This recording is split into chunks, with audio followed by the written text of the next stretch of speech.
Tonight, we investigate a museum full of haunted artifacts. That is terrifying. Evaluate evidence from an abandoned asylum. We couldn't see anything at the time. We got home and we saw the shadow. And we search for UFOs in Norway. We still haven't got an answer to what this phenomenon is. To sort fact from fiction, we've brought together an expert panel of psychologists. I like to observe people's behaviour. I'm very interested in how perception and memory work.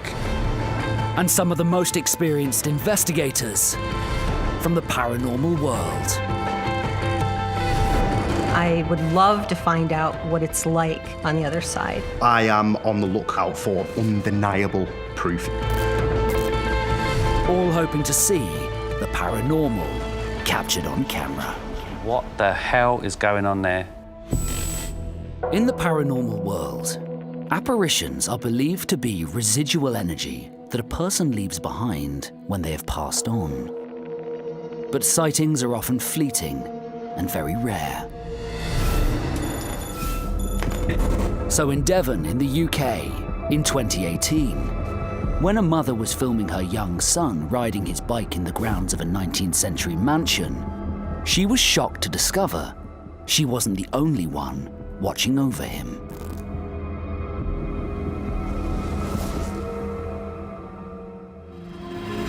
We didn't see anything at first. I don't know what that is. It looks like do you know what I thought it's Queen Victoria in a sash. That is a really, really good capture. However, you would need to look at the background scenario. Where are they? What's supposed to be in that window? Is there something in that window that is there genuinely? A mannequin, a drape, make it look like someone is looking out the window? It could all be completely rigged and somebody in Victorian costume up there, but it could be real.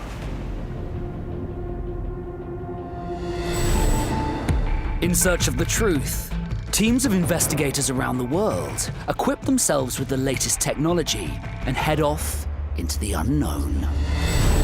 In Colville, in the UK, in 2018, a team of investigators began to explore the Old House, a location dating back to medieval times that is renowned for its dark past.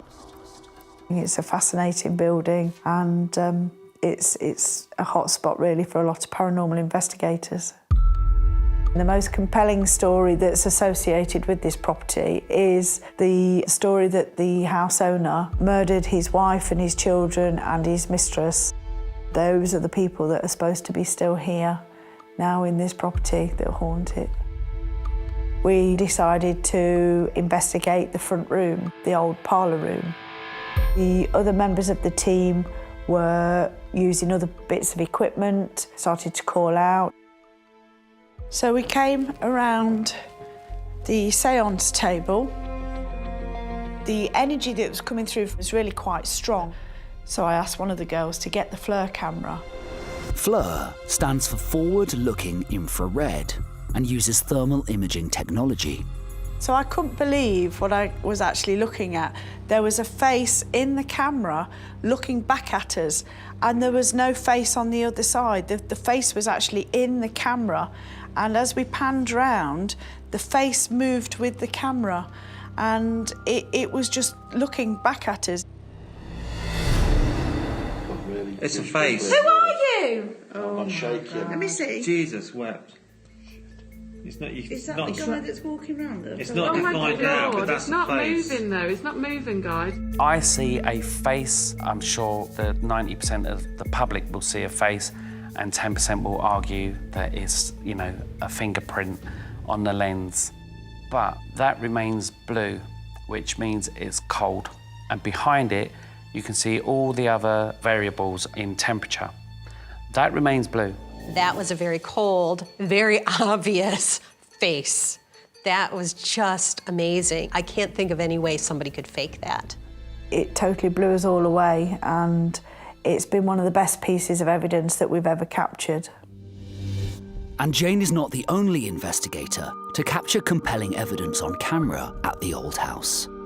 Premises officer Mark, who works in the property daily, also believes he captured the inexplicable in 2018. Before we began the investigation, we decided to shoot a small intro tape on this floor of the attic. As I was walking in just through here, talking to the camera, the door just slammed unexpectedly. What's that? As soon as we heard it, I walked over to here and basically looked straight down the stairs, and the door had closed. So this was the door. The way in which we left the door was about maybe 4, maybe 5 inches, so it was about there. It takes quite a bit of force to actually make it shut on the hinge. You really have to actually push the door to close it. As Mark continued to film the door, much to his surprise, it closed again. There's just been no explanation whatsoever that I can think of that would have shut it. Wind from other doors downstairs, like for instance the back door, sometimes creates a draft that comes through here, but this does not move at all. They make the effort to go and try and make it happen again, which is what any good investigator would do.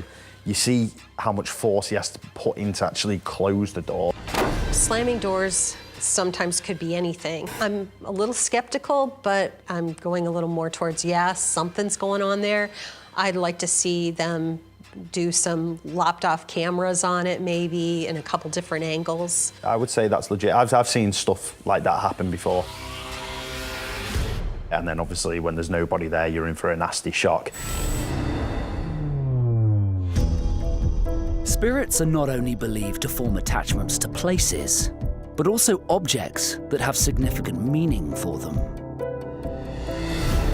In Nottingham, in the UK, Steve and Marie have been collecting haunted objects for years. And after searching for a suitable location to display them, they found an abandoned picture house built on the grounds of a former asylum, which they also think is haunted. We actually drove past the building, which was boarded up, trees hanging over it, and Marie turned around and says that that place looked amazing. It was actually going to be demolished. When we looked around it, it was pretty much within 2 weeks we was inside the building. Everything was right, it had history, and it was an old picture house, and there's not many left that's original. It was when they were renovating the property that Marie experienced her first encounter. I was near the stairs and I turned around and I thought a lady had wandered in off the street because there was a lady stood there in a white dress. I looked away, looked back, she had gone, and then I realised that the doors was actually locked and nobody could get in. I've heard bangs, I've heard screams, I've had things bang me on the back, we've had tools disappear. This place just keeps giving and giving. It's like a paranormal portal. I would have stayed here at night? No. As soon as they moved their haunted artifacts into the building, it became impossible to know how many spirits now reside inside its walls. The building itself, spirit-wise, we will never know. If we put it down to all the items and the spirits that are with the items or attached to any of the items, we'd be going into hundreds. I have first-hand experience of haunted items, so I am a big believer that certain items can act as conduits to spiritual energy. The fact that these guys have filled the location with these supposed haunted objects may have introduced something to the location that doesn't belong there, and that's when you're really delving into something that you shouldn't necessarily be messing around with.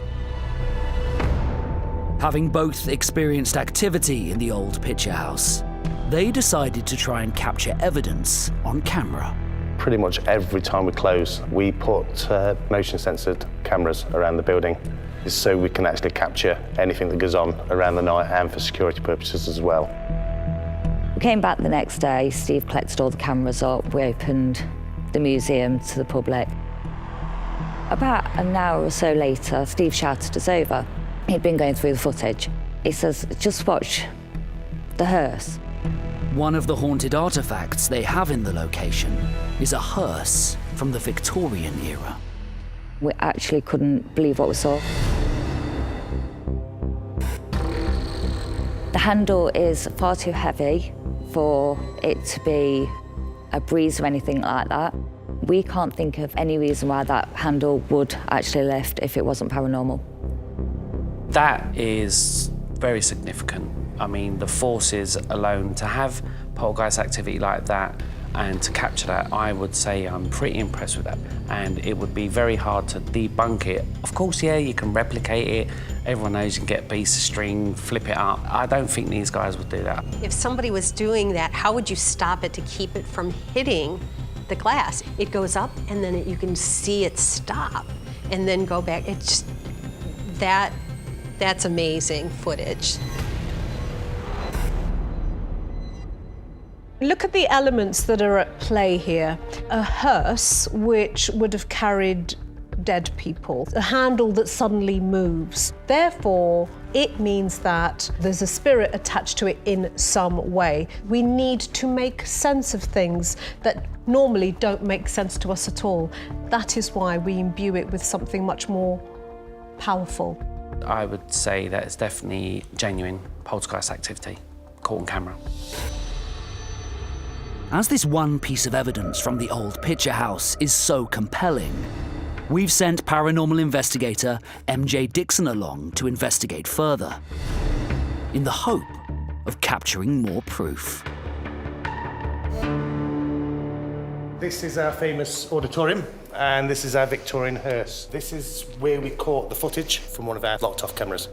We actually seen the handle actually lift up at speed, go to about here, stop, which otherwise it would have gone straight through the glass if it didn't stop, because it does actually hit the glass, then come back down. That's really heavy. It's really heavy. So that's an amazing capture, guys. Yes. It's an amazing part of footage. The museum is quite a large location. It's got a real mysterious, kind of ominous feel about it. And I'm hoping that whoever's here will come out and investigate with us. But with so many spirits believed to be residing in the building, it's impossible to know who or what will make contact.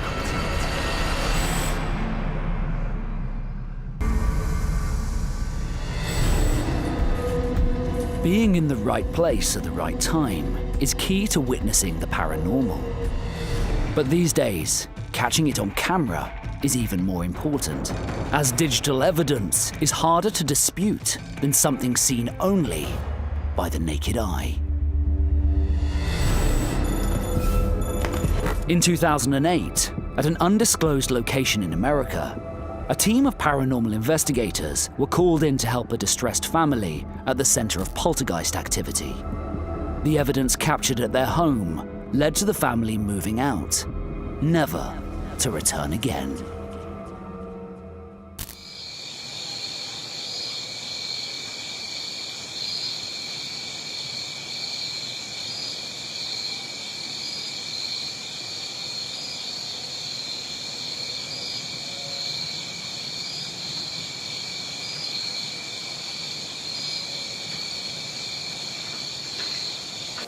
The first thing that comes into my head, why? Why are we filming? What has caused you to film your swing at 2 o'clock in the morning? Unless it's CCTV footage, you know, that they're just filming their porch anyway, and it is actually genuine CCTV footage. But if it's something that someone's filmed, I'm always suspicious of these kind of videos. Your vision of what you're seeing is limited to this much. So you cannot see what's above, below, to the sides. You are being directed to look at a specific event. So in my mind, watching this one, I just picture like another dude out of frame with just a pulley. It's like... On the hunt for ghosts and proof of their existence, the paranormal community will stop at nothing in their pursuit of evidence. In situations where most people would run away in fear, investigators relish the opportunity to gain access to locations with the most terrifying histories. Nottingham Park Hospital in Liverpool in the UK has a reputation for being one of the most haunted locations in England today. Nottingham Hospital started life as an orphanage in 1874. It closed in 1949 and reopened in 1954 as a mental asylum. Nottingham Park Hospital was renowned for its psychiatric department, but it closed for good in 1997 and has been empty ever since. It was derelict and abandoned until somebody bought it, and then they found out that the place was haunted. Nottingham Hospital is surrounded by so much dark history. Over the years, there's been abuse, torment, and torture that's taken place there, and this place is shrouded with this energy. Incredible place. One of the most haunted places I've ever been to. The Naughty Boys corridor upstairs is a real hotspot for activity. It's incredible. There is a real dark entity. You go into a building like this, which was known for being an asylum. It was an orphanage. It is now a crumbling building. It has all the props for telling a very seductive, compelling story about some otherworldly activity, some kind of negative energy. Despite the stories of its dark past, Sean and his team were excited to be able to explore this location for themselves. In July 2014, myself and an investigative team were given access to Nottingham Asylum. And wow, when we went in there, the experiences that we had personally before we'd even set up any of the equipment, they were crazy. We were just doing a quick recce. When we saw this apparition, it was maybe 5 feet, 6 feet away from us. It started to appear as a hazy mist. We didn't know what it was. It was terrifying. It was just not what we expected to happen as we had entered the building. Undeterred, the team started to set up their equipment. In the corridor leading down to the kitchen, people have seen and reported shadow figures moving in and out of these rooms. So we thought it was best to set up a camera focusing straight down the corridor with a trigger object, a motion sensor. And the purpose of the trigger object that we set on the floor, it was a teddy bear because it was a children's orphanage, then took a photograph. We managed to capture a face at the end of the corridor. There's nothing definitive about that picture. You can't make out what it is. We've got to be careful in this incident that we don't perceive what we want to see. You think, wow, haunted location, you capture what looks like a face. It's a ghost, it's a ghost. It is a very pixelated image, so is it 100% evidence? No, it's not. Is it interesting? Yes, it is, considering what actually lurks inside that location. For Sean and his team, though, the evidence is definitive proof. I could not believe my eyes. When I saw it, it sent instantaneous chills down the back of my neck, because that is like the ultimate holy grail of evidence to capture a physical spirit person or the face of them. I was just so glad I didn't witness it with my own eyes, because if I had, I think I would have just ran out of there in terror. When paranormal activity is captured on camera, in order to validate its authenticity, further investigation is required to prove the evidence is beyond doubt. At the Old Picture House in Nottingham in the UK, MJ is preparing to investigate the Victorian hearse. The footage captured already shows the heavy handle lifting by itself, and MJ is curious to find out who or what made that happen. So we're going to open up the back and do some EVP. Yes. Perfect. God, you can actually smell how old it smells. Yeah, you can smell the age. Yeah. Yeah. MJ is using a very sensitive digital recorder to try and capture electronic voice phenomena, and Steve is using an SLS camera, which is able to map in figures not seen by the naked eye, when the infrared beams it emits are interrupted. The person that moved the handle up and down, if you could come and speak to us, there's a silver box on the top. Just talk really loudly into that for us. Were you carried? Were you in this hearse? What happened to you? We want to know your story, and we'd love to hear it from you. I wonder if we should play that back. Yes.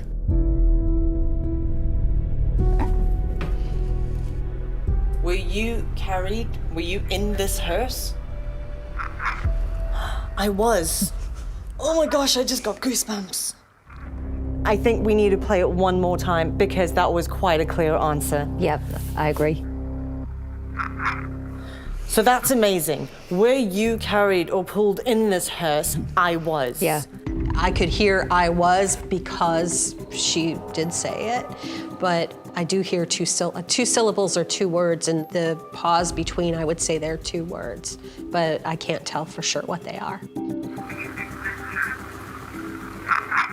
Maybe it sounded different at the time, I don't know, but there's no tone to the voice, there's no words to it, it's just noises. Certainly it's answering her in a way, but it's just not voice coming through. Well, I think possibly when you're surrounded by all these things, which some of them have what I imagine to be fantastic stories attached to them, if you're thinking about all these ghost stories, all these hauntings, all these things that could be paranormal in nature that are around you, then it's going to color things that happen, which might be otherwise neutral in other circumstances.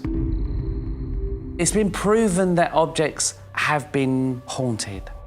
I want to use the word possessed rather than haunted, because that's what you're dealing with. It's a possession of a possession. And in the back of my mind, though, there'll be a little thing saying, just be careful, because you really don't truly know what may be attached to it. Suddenly, Steve notices something on his SLS camera, standing next to MJ. Guys, there's actually a person in the picture in front of you. The picture next to us? Yes. You can see someone mapping in there? Yeah, there's somebody been mapping there for about 20 seconds. Is that your height? Really? I have goosebumps from head to toe. Could this be the spirit that moved the hearse handle?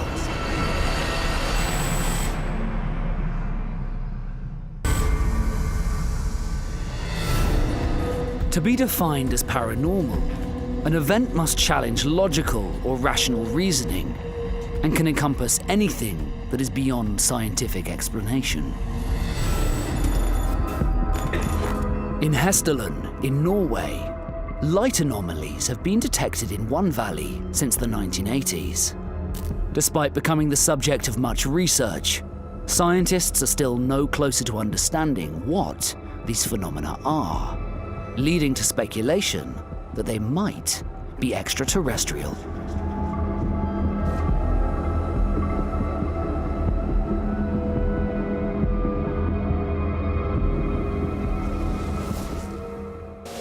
It's actually been investigated for over 30 years, and we still haven't got an answer to what this phenomena is. It's either some kind of energy field that is caused naturally by the Earth that we probably don't even know about, or it could be paranormal. It could be something to do with extraterrestrial life. It's a very romantic idea that there could be something else out there. I think there's some issues with how does that relate specifically to the conclusions that you're drawing. Like, does a light in the sky equate to some sort of otherworldly intelligence directly? I would question the steps that it takes to get there. I think there's a number of things that need to happen before you can come to that conclusion definitively. I do think that there might be life on other planets. There's other solar systems, and you know, who knows? We shouldn't be so arrogant to think we're the only ones out there. We're also arrogant to think they'd want to come in and study us too. I won't admit to ever believing in UFOs. I was a member of the British UFO Research Association before. UFOs was my passion, still is. It is the thing that drives me as well. The Heston lights, when I've looked at it and studied it, I've ruled out UFOs purely because they never land, no one ever comes out. It's just lights. So we don't know whether it's an effect of the Earth and its own electromagnetic field doing this, reacting to the gases that are escaping through tectonic plates rubbing together. I mean, there's a lot of unexplained phenomena that's related to that kind of stuff. We don't know everything that goes on this Earth.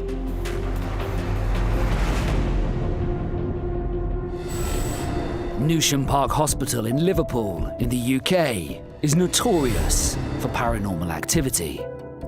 Today, the building is unsafe for anyone to enter, but in the past, teams of investigators have been fortunate enough to gain access. New to the world of paranormal research, Emma from Preston was lucky enough to visit the infamous building on her very first investigation. As you're driving up to Nottingham Park Hospital, you can see it from a distance. It's a very old, Victorian, oppressive-looking building. You just get that sense of eeriness. It screams ghosts at you. When I first entered Nottingham Park Hospital, we were led into the Great Hall, and I can just remember just being in awe of the actual building itself. You can wander off down a corridor and go into a room, and you end up in a hospital ward. And they've still got the hospital beds up and the curtains. You wander further on down and you're into the asylum bit, and they've still got the electronic shock machine in one of the rooms on the side.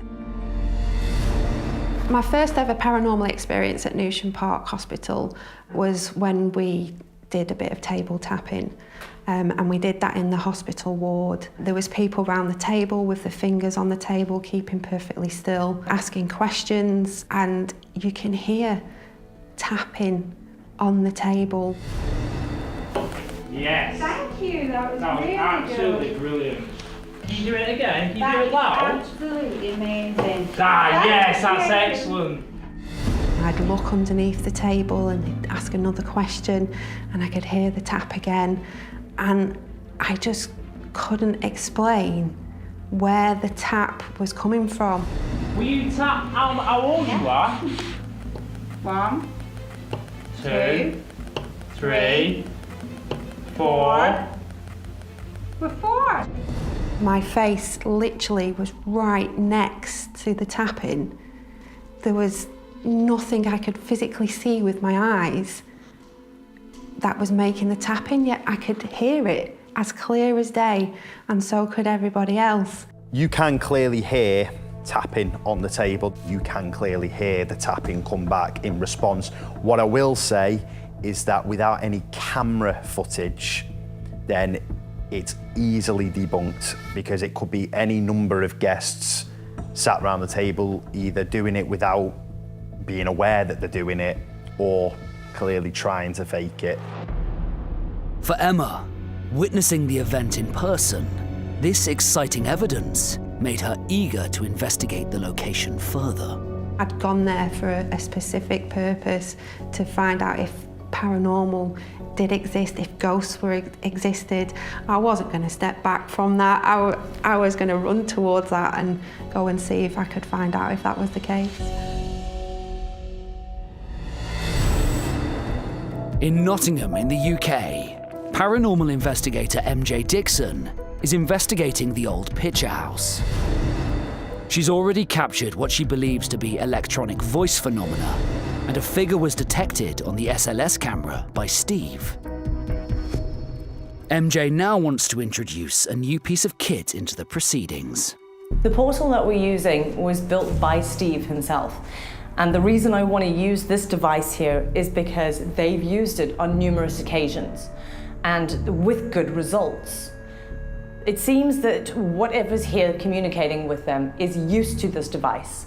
It is sweeping radio frequencies constantly, but the portal minimizes all static, so you don't have that constant white noise.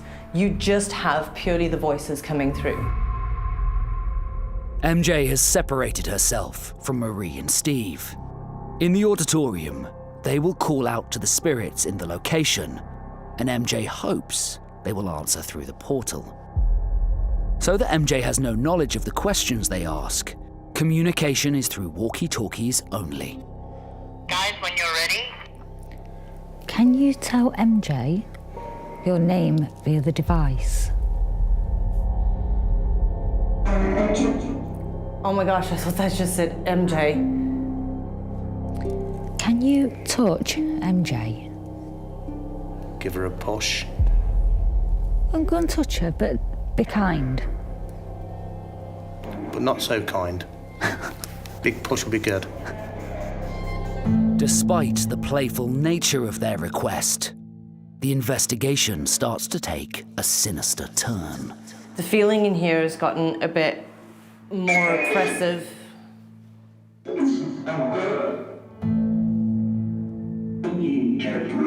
Can't breathe. I was just gonna say, I feel like I can't breathe, like something's around my neck. That made me feel a bit uncomfortable.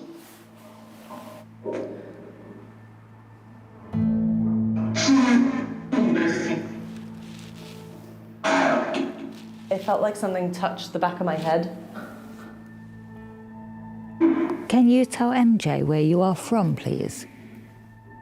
I'm right here. I'm right here. I heard that. Right, I'm gonna ask a few questions of my own up here. Tell me how many spirits there are. 4. But yeah, I definitely heard 4. I can't make out the other stuff that's coming through the portal, but can you tell me how many spirits there are? 4. When she asked how many spirits, I heard 4. I'd be quite excited about that.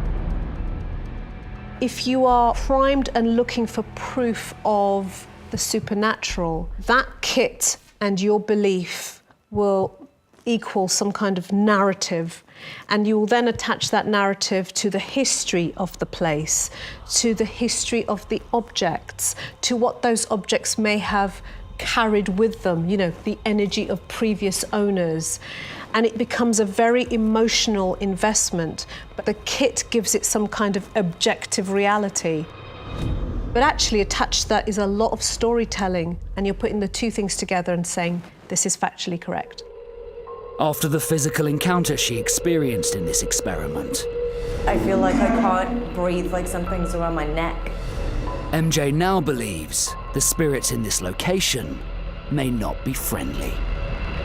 During the evening, I felt as though I was being negatively affected by whatever's here.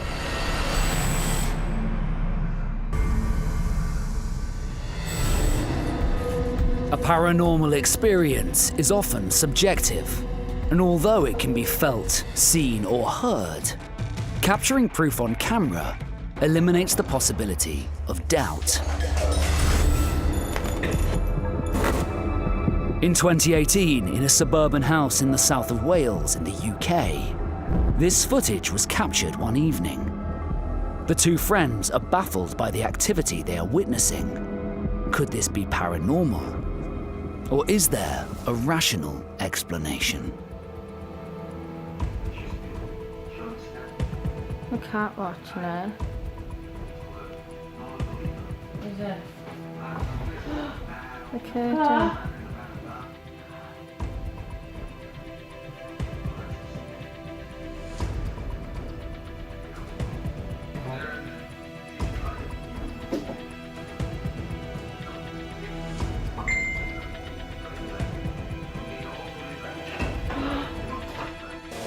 I think the cat's more confused than us. When cats stare at things, you gotta kind of wonder. I think it looks like there's a radiator right there, but radiators don't blow out heat, and it's obvious that the window isn't open. But they're kind of calm about it for it being their house, and I wouldn't be. That felt a little bit strange. It seemed to look like it was attached to something, because it was still sort of suspended as it was falling. If you're faking something, you're likely to do the, oh my God, it's so bad, oh, I'm so frightened, and they aren't. It just seems a little bit weird. Why have they got the camera? Why are they filming? There's probably a little bit of wine going around. It's a Friday night, let's make a scary video. There is no excitement. Now, if that was me, I would be up, jumping around, trying to find out what's going off, holding the lampshade still, probably swinging off it, and there's nothing. Did you see that then? Of course I did, I'm filming it. When presented with paranormal evidence, you can choose to believe, or you can remain skeptical and dismiss it. But having a personal experience, even for hardline skeptics, might change their perception of the supernatural forever. In Nottingham Park Hospital, during her first ever paranormal investigation, Emma witnessed table tapping, but she was about to encounter something more chilling. We were walking towards the asylum, taking quite a lot of pictures in the dark. We couldn't see anything at the time, and it wasn't until we got home and we saw the shadow. Looking at this, it's a very dark anomaly. If I see this, I'd think, oh my God, I've got this shadow entity here. But the light on the wall, I thought to myself, hold on, is that the back of someone and they're shining the torch on the wall in front of them, ready to make their way towards the door, which is open? I'm not saying that is the case, I'm just saying it's a very good picture, and maybe it could be. You can see the colours in the background on the walls of the ward, yet the shadow itself stays completely black no matter what we do to the picture.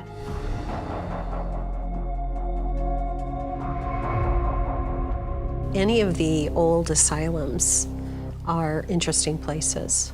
And from the way she was talking, she seemed really shocked that they found that. So I'd like to think that it's real. Before I did the investigation, I was very sceptical as to whether the paranormal and ghosts did exist. But when we went to Nottingham, we caught the picture and we also caught the EVPs. The minute I walked out of that place, I was convinced then that something paranormal did exist.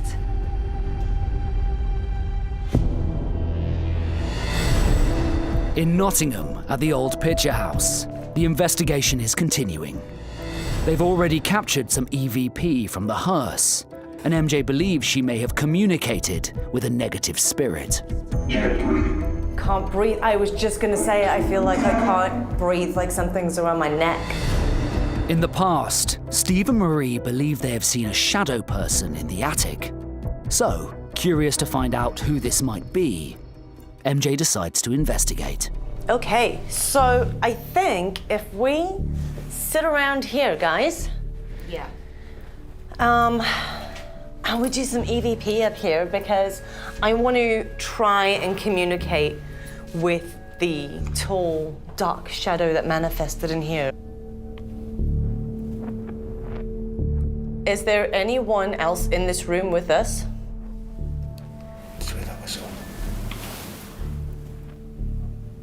That was two. That was two whistles, like yeah.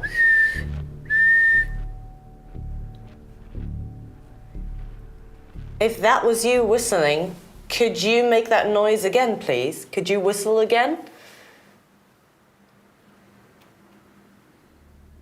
MJ plays back the recording to confirm if they did hear the whistling, but they uncover something else.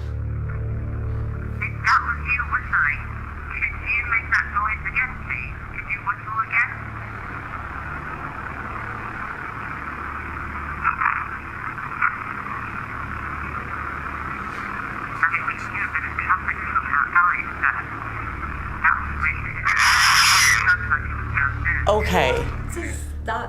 That is terrifying. That's really interesting that they're playing live EVP back and they've received what appears to be some kind of scream that none of them hear at the time. Wow, yeah, that's really impressive. As an investigator, you need to step back. You need to say, right, we'll just say it is a noise until we can analyse it properly. I know when you're in the field, you get excited, you know, you want it to be a scream, and you can't help but, I've done it myself. It sounded to me like a screech. That seems to be a very clear scream, and whatever's making that noise is certainly not happy. And just as MJ is about to wrap up the investigation for the night, it seems the spirits have other ideas. The lights come on in the doll's house. It's up on the thing, but it has to be pressed to come on. It has to be pressed to come on? To me, that's more terrifying than a screech, because that's totally unexpected. What the hell caused that to do that? It's pretty amazing. I think that's a good note to wrap up on, guys. Definitely. Great night. I mean, is every knock, bump and creak in this place paranormal? No. However, you've got some amazing activity in this location, from the EVPs to spirit box responses to seeing shadow figures, all sorts of things. I mean, you've got some of the holy grails of activity in this location, so you can definitely bank on me being back here. Brilliant. It's amazing. I'll blow the candle out. After you. But what do our experts think? There is certainly things that I've seen there to suggest that the location is haunted. Oh my gosh, I thought that just said MJ. But we must ask, is it the location that's haunted, or is it the items that have brought something into the location? We want to believe that things hold meaning. You might believe that there is a spirit attached to an object, but is that more about you wanting that to be true rather than there actually being a spirit attached to an object? It's not necessarily about ruling out a paranormal explanation, but I think it's important to keep in mind that there are alternative natural explanations. And if you're looking for a paranormal explanation, it's possibly easy to miss the other natural ways that you might explain what's happening. I really do think that there is definitely something there. The hearse with the handle flying up is enough evidence for me to warrant that place haunted. I was quite skeptical when I first arrived at this location, and I'm walking away with a completely different perspective. Anyone who is in two minds as to whether or not this place is actually haunted, I challenge you to have a look at it for yourself. Whether it's ghosts, aliens, or other paranormal phenomena, as encounters happen across the globe, evidence will continue to be captured by witnesses and investigators. But will it be enough to explain the unexplainable?